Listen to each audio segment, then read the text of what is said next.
Connaissez-vous un remède naturel antidouleur et anti-inflammatoire pour les muscles et les articulations? Eh bien moi, oui. Et vous pouvez le voir ici maintenant. Et il est déjà occupé de sécher. Donc c'est l'argile verte, pour ceux qui ne connaissent pas.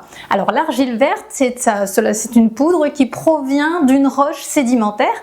Et donc, elle est riche en sels minéraux et en oligo-éléments.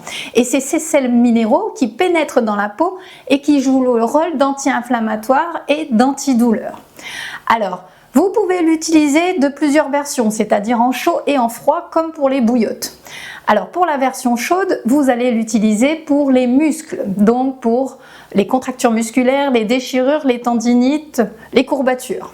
Et pour la version froide, vous allez plus l'appliquer sur les zones articulaires. Par exemple, si vous avez de l'arthrose ou des douleurs articulaires après une bonne séance de sport. Et donc, vous utilisez le cataplasme d'argile verte que vous allez donc faire par vous-même.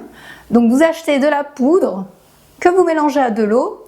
L'objectif est d'atteindre une pâte lisse et homogène afin d'avoir une épaisseur de 1/2 cm sur votre peau.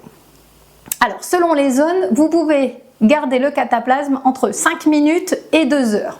Alors, et bien évidemment, sur le visage, vous n'allez pas garder la poudre, l'argile pendant 2 heures. Par contre, sur des zones articulaires telles que les genoux, vous pouvez le garder 2 heures, mais il faut humidifier régulièrement la zone, puisque l'argile verte sèche très vite et dans ce cas, au lieu d'être un antidouleur, un anti-inflammatoire, elle va sécher et agresser la peau.